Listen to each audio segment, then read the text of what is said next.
Lakin, are you able to see the attendees? Sue Moffett joined through the link, but it's made her an attendee and not a panelist. Okay, I can promote her. Okay, thank you.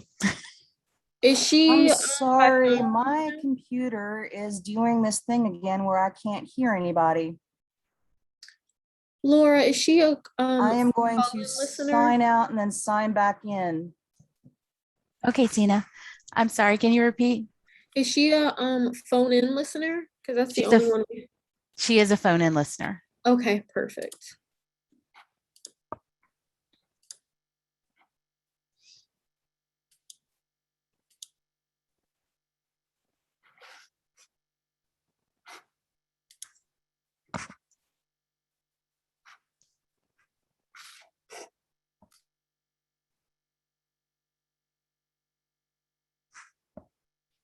Thank you very much, everybody.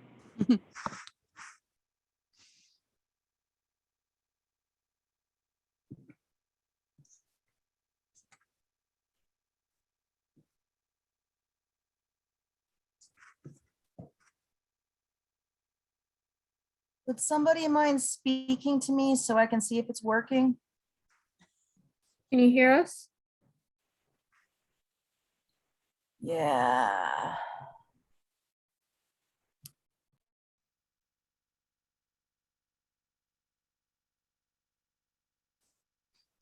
Isn't technology fun?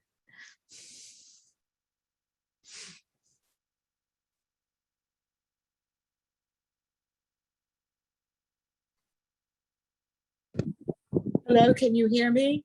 Yes. Oh, success, yay. I could hear Senna. Yes, I could as well, but she can't hear us apparently. Oh dear.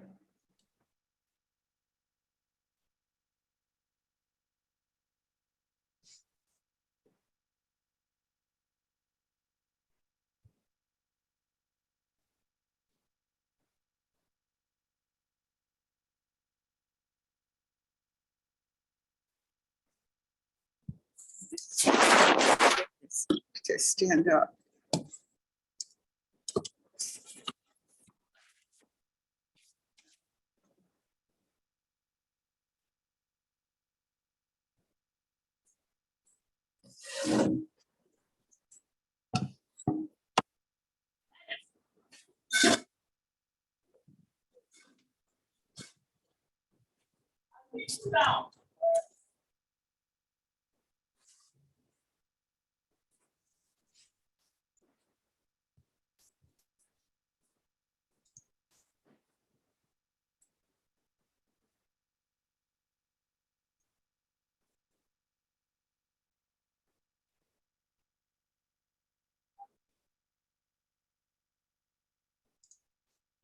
I'm at the beach at Hilton Head Island and it's beautiful here. It rained this morning, but clearing now. Oh, perfect. Make us all jealous. Well, it's been once in what, 3 years or whatever.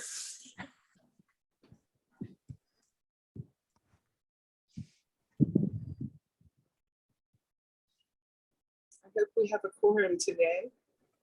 It looks like we do. I see 4 board members, so we have a quorum. Good.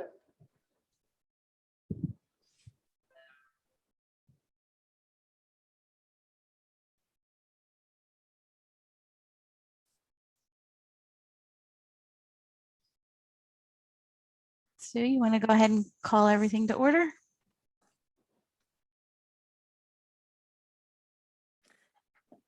You're on mute.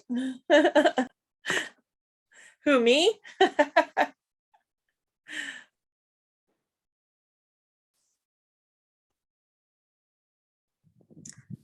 So Janet, Shayla is not here, so as vice chair, you can call the meeting to order. Okay, and you'll have to help me. I'm not sure how to do that. Let's see, it's October 25th, and this is a meeting of the Charlottesville Social Services Board. We'll call this meeting to order, please. I do not think we have any public, so no public comment. Okay, I think next would be the director's comments. Is that before the approval of the minutes? Let's go ahead and do the approval of the minutes. We actually have 3 months worth. Okay. Okay. the first Laura, one- Cena's got a phone with a slash through it. How's that different from the microphone? Is she calling? She is called in because she was Oh. having audio problems. Uh-huh. Okay. Okay, so first would be approval of the June minutes. Is that what we're doing? We actually have April, June, and August. Oh, my goodness. Okay, are there any changes to the April minutes? Is there a motion to approve them as is? Well, I'll make a motion to approve them. Is there a second? Second. Okay, all in favor? Raise your hand or something. Okay, any objections? Okay, April minutes are approved. Are there any changes to the June minutes? Okay, we need a motion to approve the June minutes. I'll make I'll that make- motion. Okay, I'll second it. All in favor? Anyone opposed? Okay, are there any changes to the August minutes? Okay, we need a motion to approve the August minutes. I'll make that motion. Is there a second? Second. Okay, all in favor? Is there any opposition? Okay, the August minutes are approved. And now I think we are ready to go, since there's no public comment. I think Are we there- are ready. I'm sorry. How about members report? Okay. Okay, we are to the members report. Are there any members that have issues or anything to report?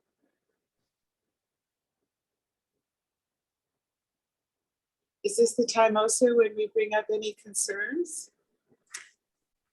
Yes. Okay, are there any concerns from members?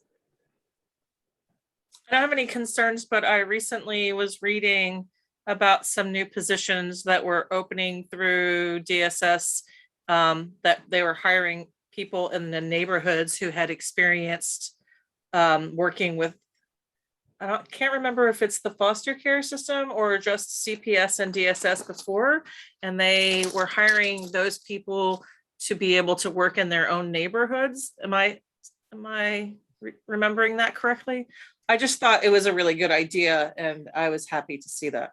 Not specifically neighborhoods. We're hiring a foster care prevention family Okay. navigator.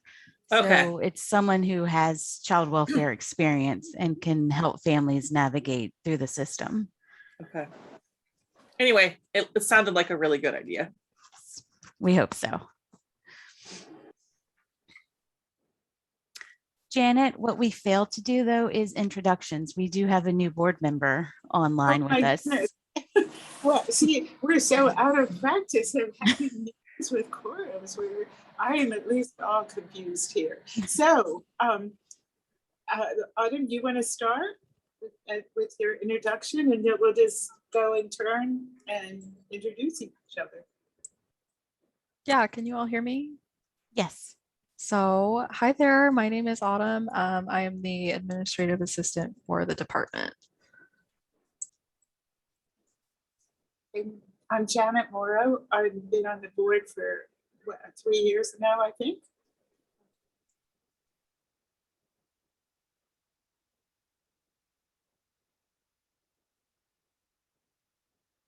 Here's our new member. Everyone, can you hear me clearly? Mhm. Yes. Great. Pleased to meet you all, and I apologize. I was supposed to be on the last call, but I had a scheduling thing come up last minute. But my name is Zahir Sheikh. I'm a second-year medical student now. I'm at the University of Virginia, and I'm super excited to learn more about this advisory board and see how I can contribute. Welcome. Thank you. Welcome. Thank you. Wonderful. That's quite an undertaking for a second-year medical student to want to be on an advisory board. So that's awesome. Are you from Yeah. Charlottesville or? No, I was going to school here. I actually went to Richmond. I was for undergrad I was actually at VCU. And during that Nice. time, I spent a lot of my education doing things out in the community. And that sort of inspired me, some of the people I had in my life, to just try to give back. So again, I'm very excited to learn more about what this board does and wants to do, and hopefully help. Wonderful. I'm Sherry Stewart. I'm relatively new on the board as well.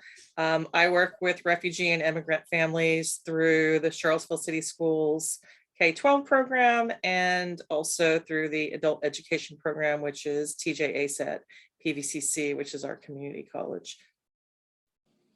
And my daughter goes to VCU first year. Great. Hi, everybody. This is Sue Moffett, the director. I apologize for calling in today, not being able to join you on camera, but I'm really glad that we are all able to meet this month.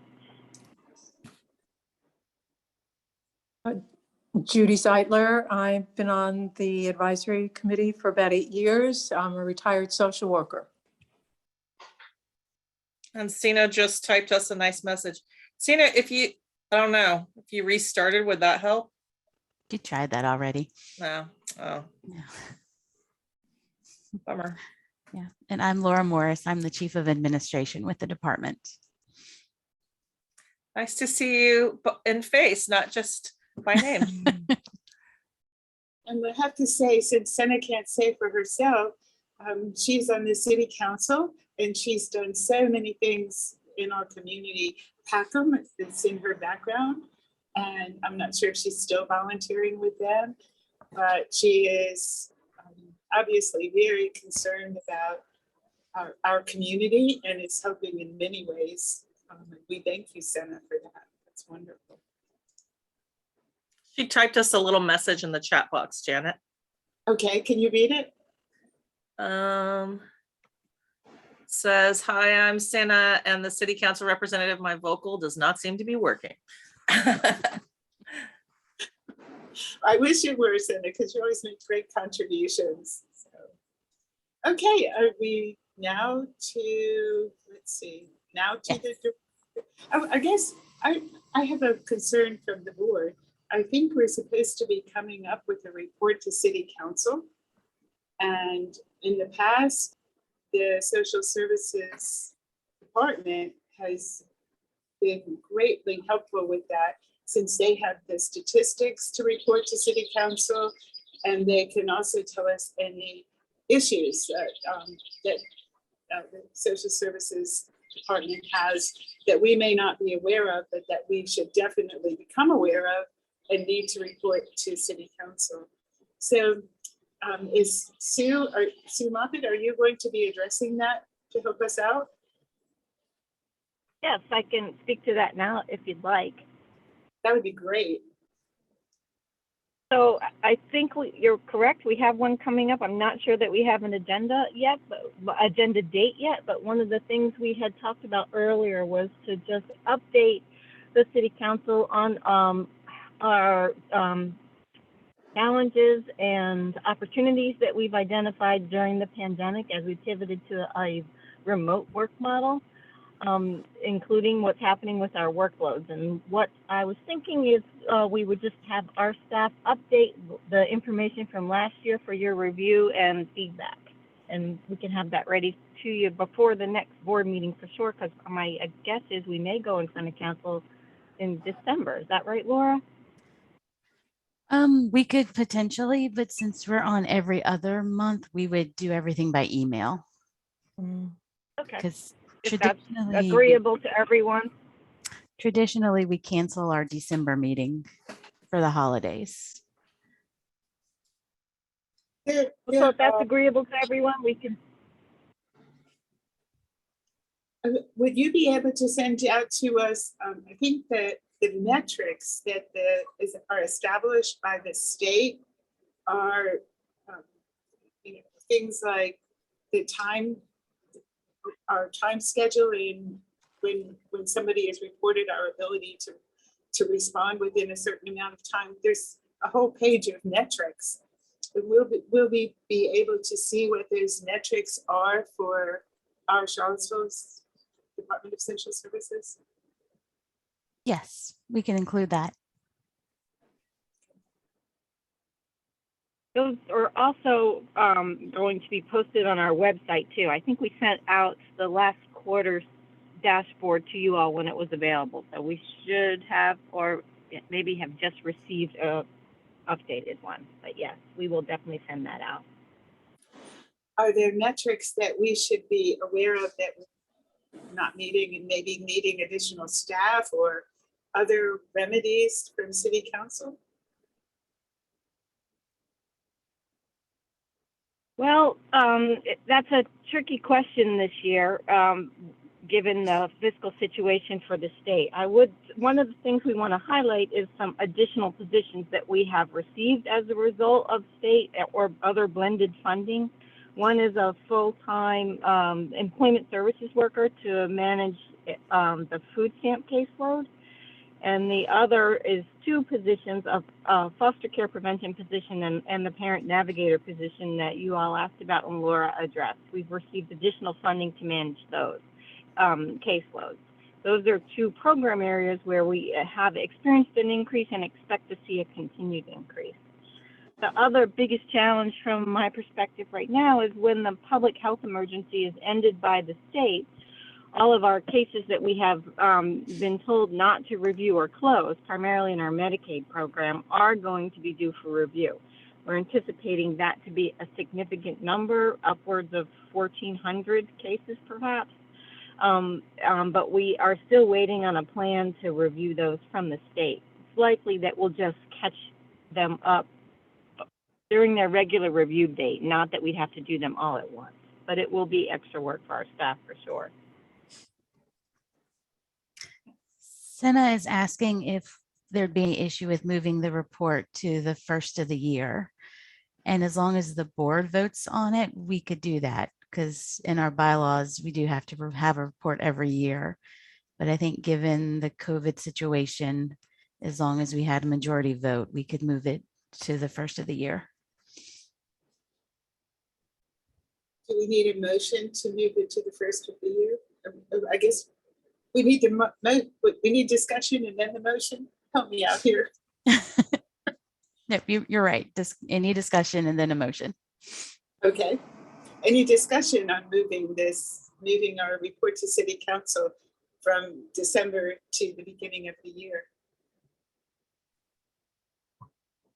Then we need a motion to do so. Does City Council require us to have it before? It's in our bylaws, but as a board, you all can make changes to the bylaws. Can Senna put in the chat any concerns that City Council would have about us moving it to the beginning of the year?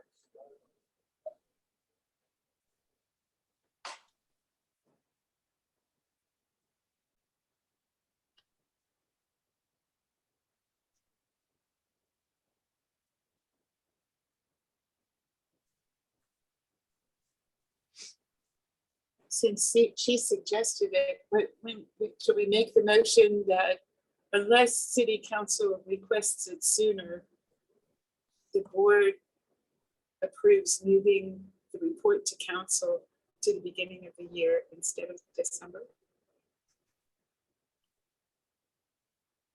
So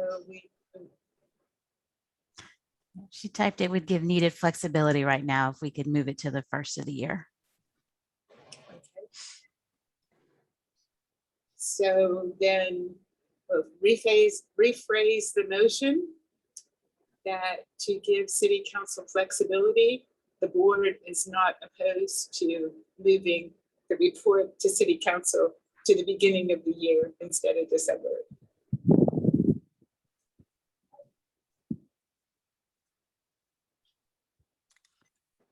So we need a second to that motion. Second. Thank you, Chair. Any, all in favor? Do a hand. Aye. Any opposition? Okay, then that motion is passed. Any other concerns or issues from members? Then I think, are we to the director's report? Yes. Thank you. Okay, thank you. Other than the annual report to City Council, I just wanted to give you an update that the city manager has extended the local emergency order as far as public access to the city buildings, which means we're still in our current posture of primarily remote work. And we do have a targeted opening date of January 3rd, that first day, the first business day after the New Year's holiday. So in the short term, we are doing most of our work in the field or via or remotely, electronically with our caseloads. So that seems to be working well. We are anticipating that we will incorporate some of that into our long-term business model also, which is one of the things I wanted to get you all thinking about. Is we are really interested in doing a robust stakeholder survey about our new business model sometime I would say early this spring, maybe the March, April timeframe. And if any of you all have the expertise for that or are interested in helping find a resource for that, we'd really appreciate that. I do also want to make sure that everybody is remembering we do have some vacancies on our board, and I think Laura sent the recruitment flyer out that we had developed. And if you know of anyone who might be interested in joining our body, please encourage them to apply. The applications go directly to the clerk of the council. And we actually have three. We actually have 3 vacancies now. Regretfully, Rebecca Minning also has resigned from the board. I just had a quick thought or question on that. I'm curious, what do you all look for on a prospective board member? That is a great question. This is an advisory board. You and I talked about that, I believe. And so we are really interested in having folks with personal experience with social services joining our board. And also need to be a city resident. And they do need to be a city resident. In the past, we've been pretty successful in having providers join the board, but we're really interested in people who have been on our caseload or involved with the social services system as a recipient at some point joining our board. We're missing that voice. In an ideal world, what do you hope their contribution to be to, like, I guess, these advisory board meetings?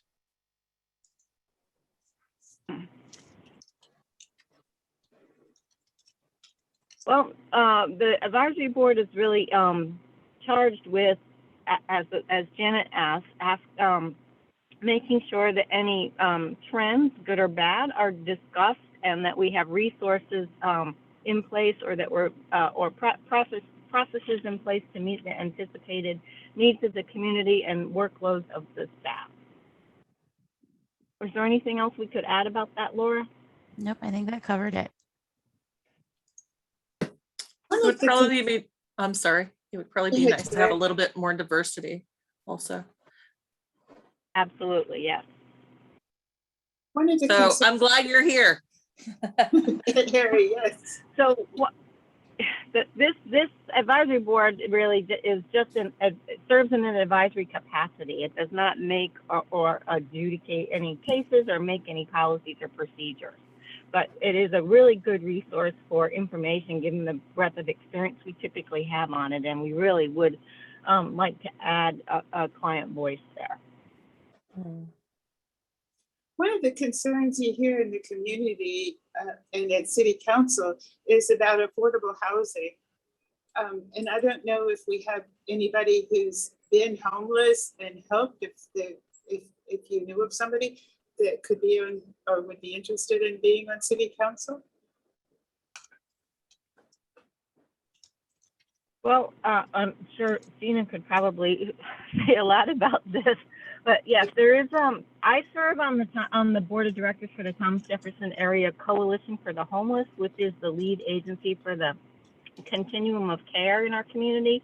And the continuum of care is the agency that receives federal and state dollars to assist persons living in homelessness. There's also the Housing Advisory Committee, which is a part of the local government and serves as the agency to address issues over which local governments have control, including provide input to the comprehensive plan, which is the master plan for development of affordable housing.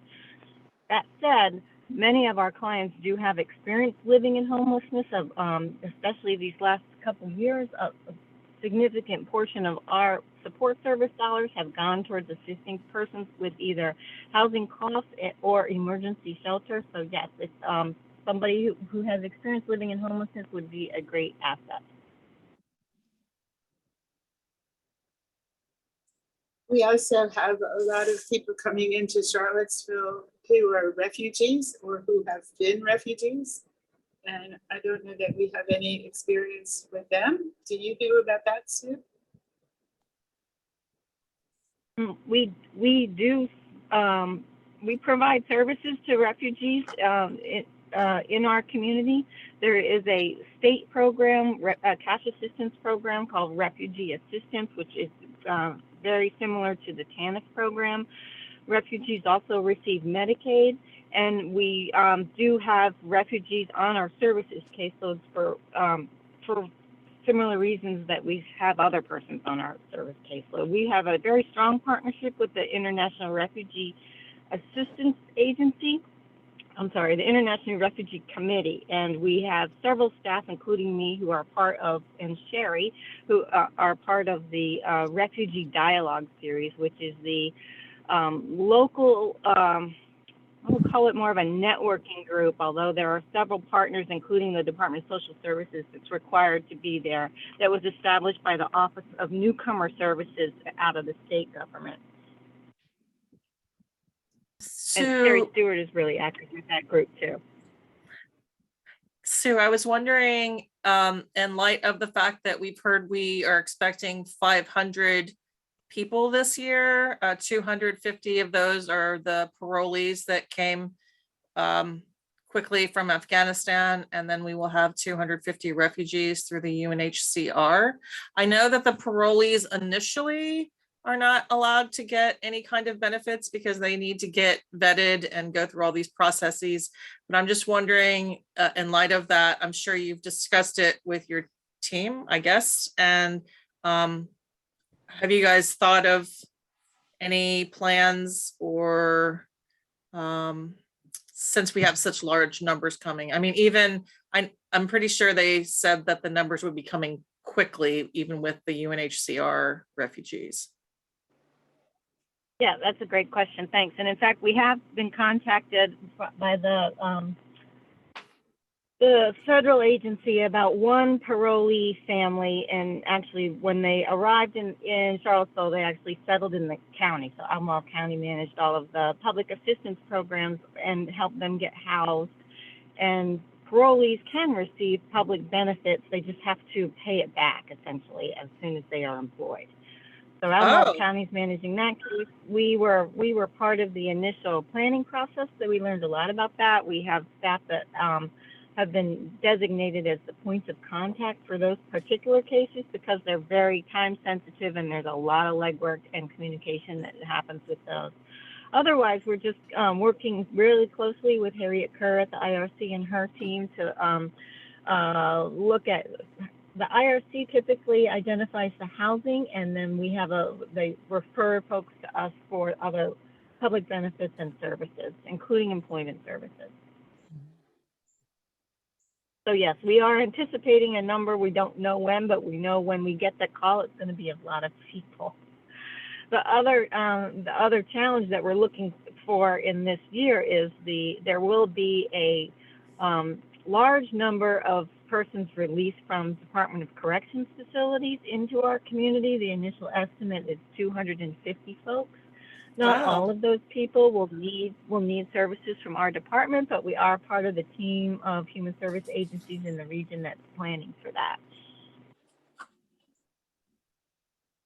So it's going to be an exciting year. There are a couple things that we are positioning ourselves to be ready for, and it's not populations that we generally have large numbers of. So it's a great question, and I hope by the time we have a report in front of City Council, we have some more information for you. Right. And have you guys discussed the funding and whether or not there's going to be enough funding to support all of these folks? I just remember Well, at one of the, I'm sorry. I just remember at one of the refugee dialogues several years ago when we had a huge influx of SIVs, they talked to each other about the TANF funding, and then more people took out TANF than before, and that was difficult for the funding stream, apparently. I think what you're referencing is the tension between TANF and the match grants, which is our two different funding sources. The match grant would be through the IRC, and we would manage the TANF application, and that's probably a whole separate conversation. I'd be Okay. happy to pull together some details for you, maybe for your next meeting, or have somebody talk to you about it if it's something you're interested in. But for these two the two influxes of persons in need, the refugees or parolees, and then also the homecomers from the Department of Corrections facilities. Those, for our piece of the pie, is really just going to be make sure that there's a warm handoff from the resettlement agencies, and that we make it as easy as possible for folks to get programs and services to which they are entitled. We don't want them to have to spend, a day or two in our office filling out applications. If there's a way we can make that happen even before they leave their home base. I know that the IRC can only help somebody, I think it's 6 months. It's a limited time period, and then international neighbors. That's not actually true, Janet. Isn't it? Okay. It's not what is true. the story there? They can help people with certain things, but they like their initial time is 3 to 6 months, depending on the family. But they can help people up to the first 5 years. They've gotten additional funding for that, especially because we didn't have so many people coming during the last presidency. And unfortunately, International Neighbors does not collaborate with the IRC, and they do not follow their suggestions. So there's been a lot of duplication of services, confusion, and tension there. Wow, that's something. But as far as the Department of Social Services go, we do collaborate with each of those agencies. International Neighbors, as Sherry pointed out, is a little bit, they're a nonprofit, so they have a lot more flexibility than we government types are used to. But they are helpful when we have a need that can't be met by the mainstream services. Is there any way that a board member could work with? I mean, I know some people on International Neighbors, and is there anything that we could work on to help facilitate any concerns? Yeah, I was actually thinking the exact same thing. I happen to live right down the street from International Neighbors, and I was just curious if we had any insight on maybe where that friction came from. But then also, I wanted to offer to just go in and chat or start conversations going if it seems like there's a communication barrier. And so I've worked with both organizations. The person who founded the organization used to work for the school system. I just think she has a different mindset about things, but I know that the IRC has asked her several times to wait until they have spent a few months with families, and she has refused to do that. So we had new Afghan refugees going to the hospital without even the IRC knowing, but the hospital sent them home and said they need to do it through the IRC. Those kinds of things that it's just causes confusion, or they put a new family in some temporary housing, which is gorgeous, but then when the family gets the kind of housing that's available for people on a limited budget is not the same kind of housing. And then we've had families refuse the housing that was offered to them by the IRC. So really, they're a nonprofit, like Sue said, they have more leeway, but it just doesn't make sense to me that they don't cooperate and support the IRC rather than, seems like sometimes they're working against them. That's interesting. And I appreciate. That's my Sorry. opinion. I'll just Sure, throw sure, that sure. out there. My opinion. I really appreciate that, all of that discussion. I would just say, from the social services standpoint, the families that we're involved in that would also be served by those two agencies, we are the lead. And so from our perspective, there's not a direct impact by some of the issues that Sherry's describing. I think the better place for advocacy instead of through you all is through the IRC. Right. Or international neighbors. I'm not sure I'll have to think about that, and I would appreciate your thoughts about that too, but I'm not sure that that's really a social services role to encourage that collaboration. Correct. I appreciate that. Since it was talked about, I felt like I had to share my opinion, but I agree with you, Sue.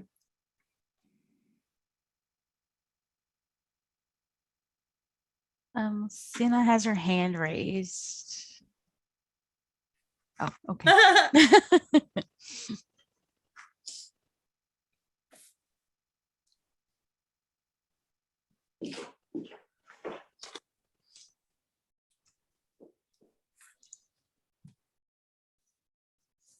Not sure if we're tabling that past discussion, but I was just going to quickly just ask a last question. I was wondering if you thought International Neighbors was privy to those points that you mentioned, or if there was a barrier in communication stopping them from even knowing that. Like, I'm curious if it's a difference in values where they'll hear those points and say, oh, we'll still want to do things our way, or if they just don't know about the No, I perspective. think it's the first. They do know. They do know. Yeah. It's been ongoing. Yeah.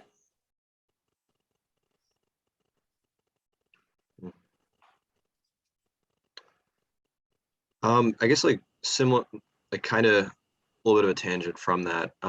In the capacity that we are advisors on the advisory board, is it primarily the department that we'd be advising? Not so much the partners, or how does? That is a great question, and something that, as a relatively new director, I'm struggling with too. I'm sure Laura's smiling when she heard you ask that. We have talked about doing, some legislative advocacy. I think traditionally this body does do some local legislative advocacy, but there are opportunities for advocacy on behalf of the department at other levels of government too.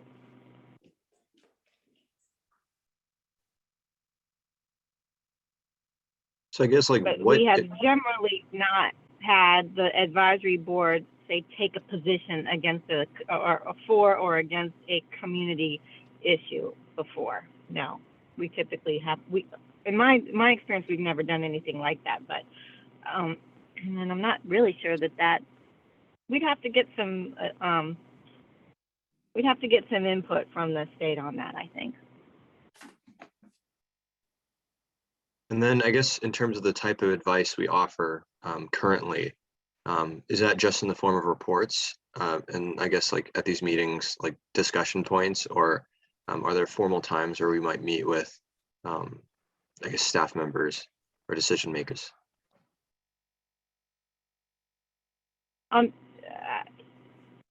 I can't think of, traditionally, there's not been any meetings with individual staff persons, say, on individual cases. In fact, we are, I know it's often a source of frustrations that we are not able to talk about individual cases with you all.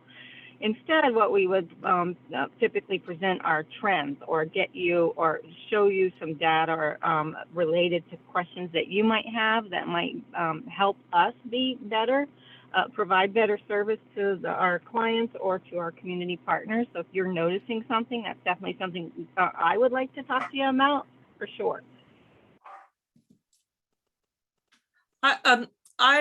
I'm relatively new as well, and my understanding, and you can agree or add anything, Sue, is that we have different positions in the community. So we work with different groups and of people who may have had experiences with social services. So if we have any comments or concerns, then we bring them to Sue or to the board, but otherwise we learn about the kinds of things that social services is doing in our community and advocate for social services in the community. Is that correct? Or is there anything to add? That's a great way to put it. Okay. Thank you. That's a great way to put it. It's all very helpful. Thank you.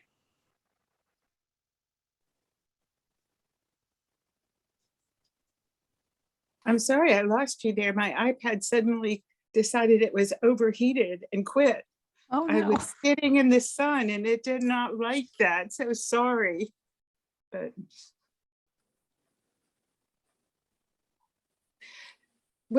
so Sue, you are already well connected with the refugee community and well connected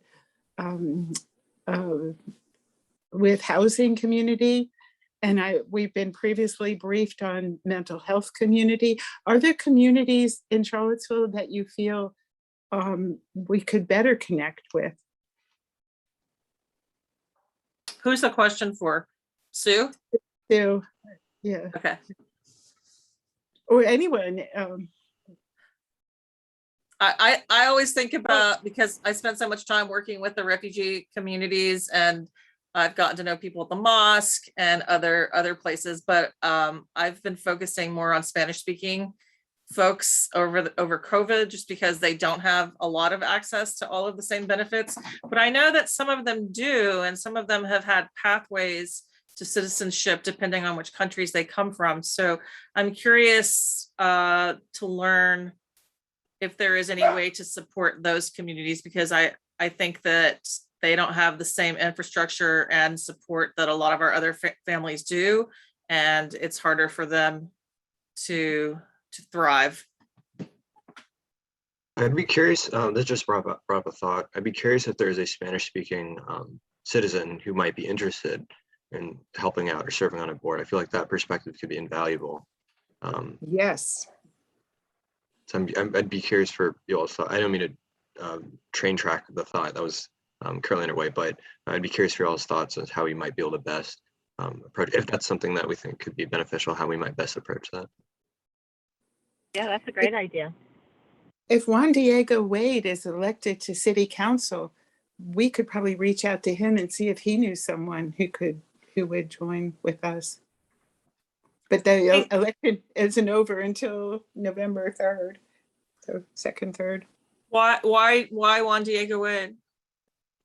Because he's reached out to Hispanic communities before, at least I believe.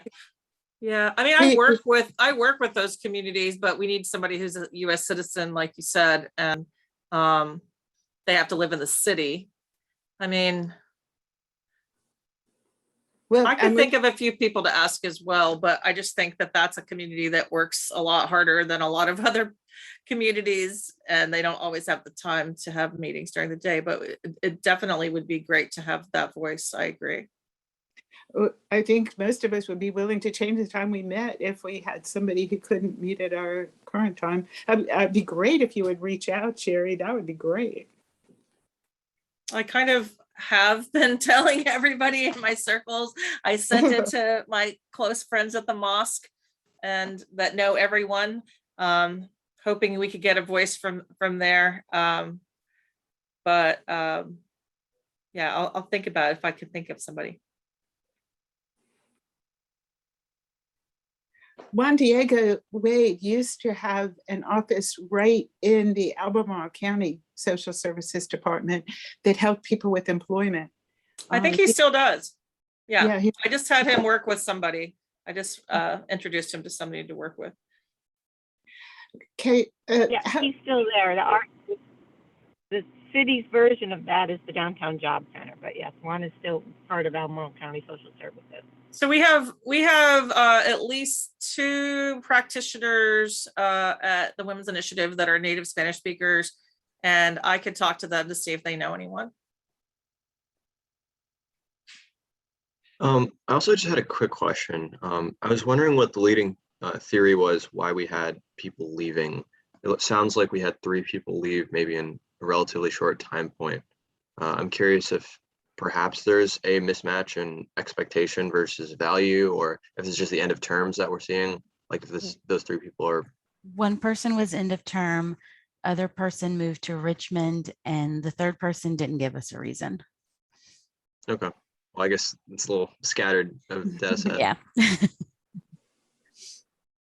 Harry, having come from Richmond or VCU, are there things that you think we should be looking for from your experience that we may have missed thinking about?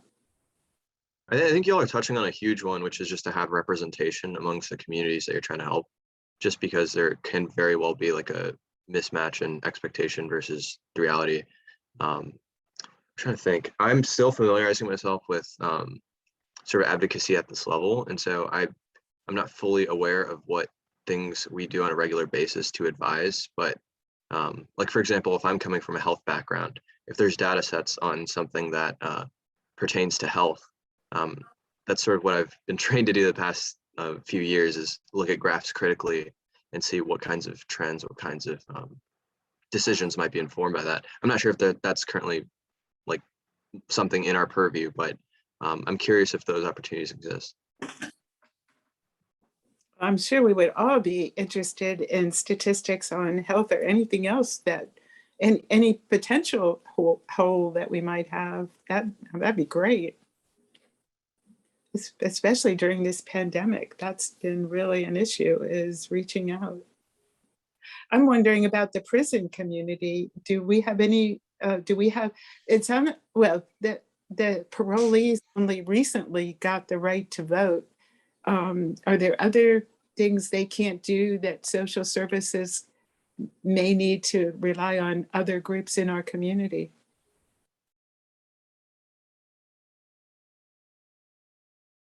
So let me first about the data. One of the I love that idea, and one of our leadership, our departmental leadership team has a goal of getting as much data out there for the public to review and manipulate as possible. One big problem with our data is that it's not ours, it's the state. So we can only put out there what the state provides us, and it's typically in a scorecard format. But there also, the local agency profile report, which is on our webpage, and we can certainly send it to you all again, does include a lot of information about the poverty rate, the unemployment rate, the gender breakdown, the age breakdown, the racial breakdown of our caseloads. And that's a good source of information if you just spend some time looking at it, or even look at a few months of it and get some thoughts together about what you see that we can do differently to improve some of those trends that we see on there. As far as the prison population goes, are you asking about a place for advocacy? There used to be a group in Charlottesville, or maybe it was Albemarle, who would work with offenders.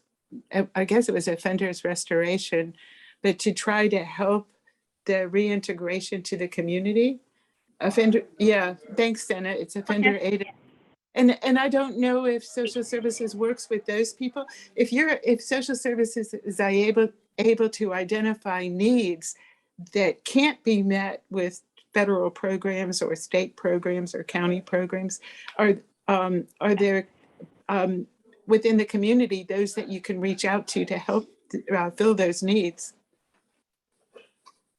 I tell you what, it sounds like it might be helpful if I just pull together a list of all the agencies and interagency work groups in the community on which we have representation to give you an idea where we are involved. Would that be helpful? Yes. Yes. I'd be happy to do that. I'm guessing that OAR is one of the main organizations that works with the folks who are coming out of jail. Yes, there's a community reentry steering, a community reentry council, which is a networking group of all of the service providers that work with ex-offenders or persons who have previously been incarcerated. I'm part of the steering committee for that group, and we are just we have a meeting actually scheduled for next week for the community council. That's the next community council meeting. But for the city has a local program called Home to Hope, which is a peer-to-peer mentoring program that really is serving mostly people from our local jail who come out, but they will take anybody who is has been recently incarcerated and just help them with a reentry plan, make sure they have access to resources and services that they might be eligible for would be helpful. And it's just the peer-to-peer model that you've heard being used in so many other human service programming these days for adults.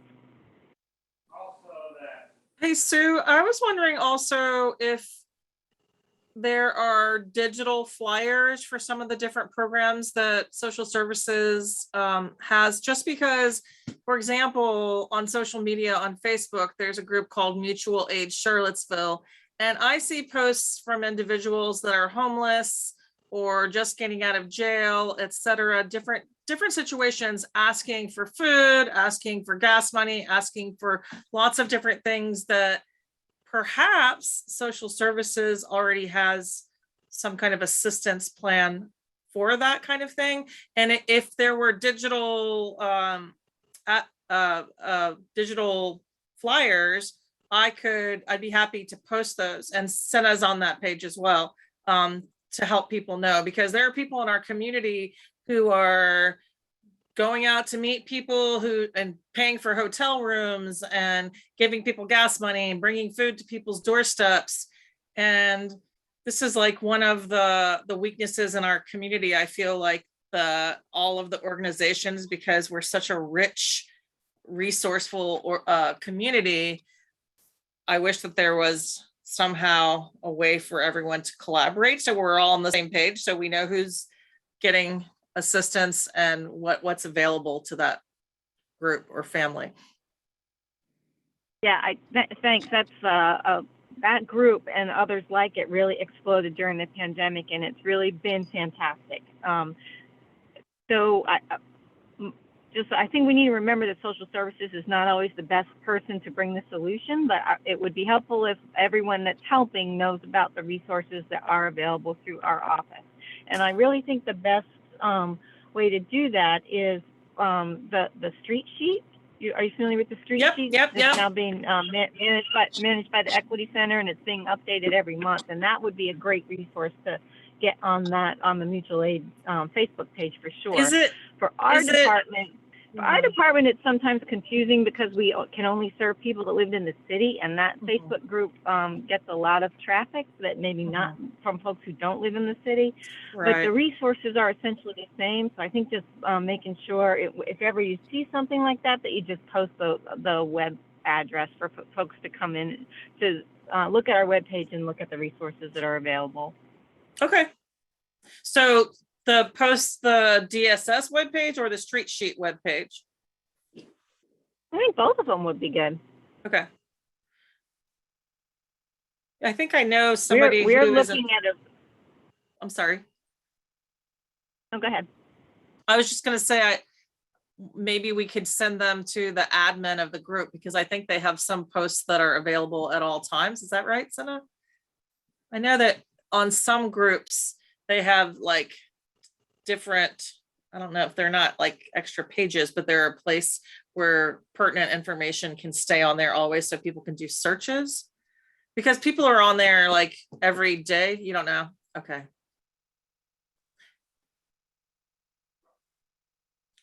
Okay, when I'm on there. That might be Yeah, that might be a great action for this group, just to figure out how we can better interface with them.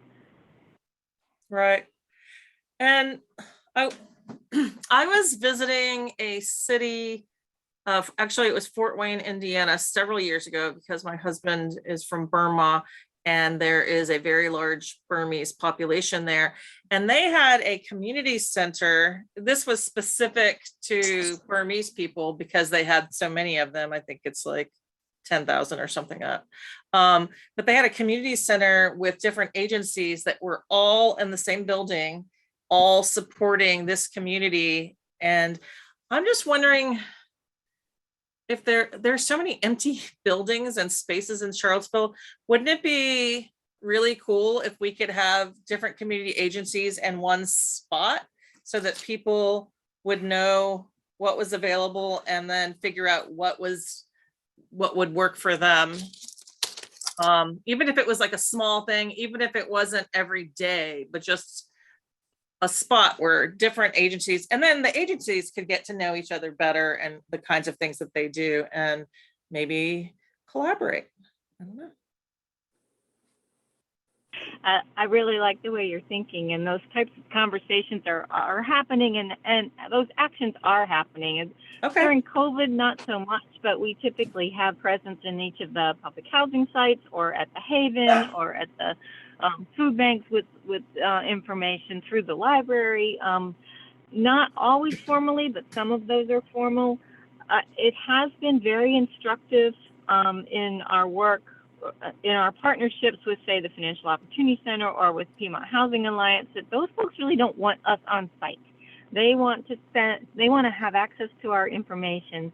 If they're mandated reporters, of course, they would make mandated reports to us regarding child abuse or adult protective services. But generally, we need to be aware that our physical presence in a facility might actually keep people from coming to get information that might be helpful to them. So we're learning how to walk that line and making sure that we're listening to trusted community voices from different populations or from different neighborhoods and asking, what do you need, instead of saying, here's what we have for you.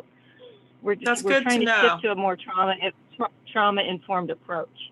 Is there a place where all agencies have their information and flyers besides, like, I mean, I haven't, since COVID, I try to get around and get my students around to see different resources in the community. So it's been a while, but I know the library, and there are lots of different places that have information, but is there a place where we could find information about most resources other than digitally, if people maybe weren't using the internet that much, or if they were out and about at one place where they could find information about other places as well,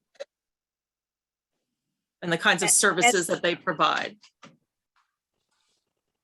At this point, the most relevant resource catalog really is the street sheet. So I would just suggest printing some off and having them for folks. It's updated regularly. It's got a great, it's easy to read. It is in English. There is a Spanish version. And then the food resource calendars in the text line that Gabby maintains are good too. And that comes out in English and Spanish. Maybe others have other thoughts about that. We're getting close to our hour. I don't know whether we can go over or not. We're usually limited on Zoom. Should we wrap up what we should do next, or is there a way to wrap this up? I think Sue volunteered to get together everything social services is doing to reach out and coordinate with the community. And maybe we could schedule for a meeting after that, finding those holes where needs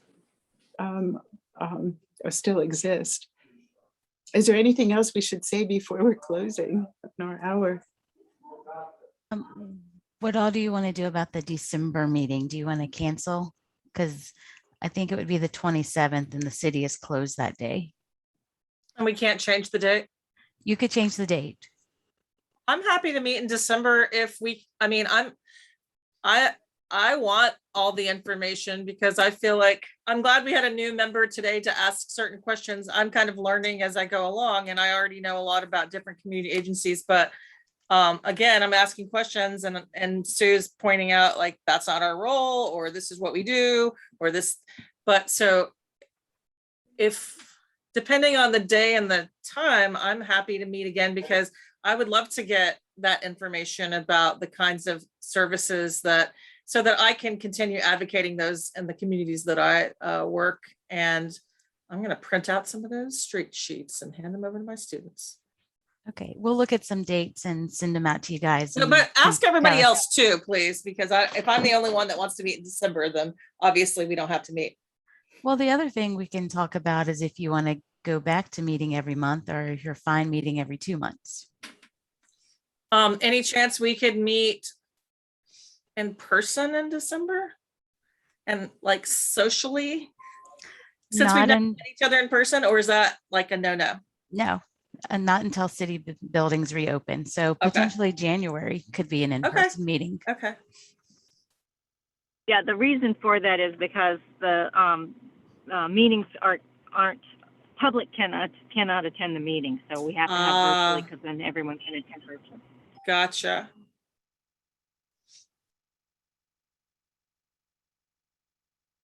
Okay, then, Laura, is there anything else we should have to do before we get cut off here? Nope. Okay, so should we move the meeting be closed? Is that what happens next? Senna has asked if we met our need for the STTE. I don't know what that means. Should we meet the 22nd of November or should we meet, state, or should we meet in December? That's what she said. You got Thanksgiving in November too, so. Yeah. And I think that's 22nd is the week of Thanksgiving. But she said we could change the date. Okay, well, can social services propose a date and mail it to all of us? And then we Yes. could decide if everybody can meet Or then. 2 or 3, Survey Yes. Monkey, and then we could find the best one for everyone. Doodle Okay. pool. Okay, thank you so much. And thanks for social services and everybody for all you do for the community. Thank you, Sue, for all the great information.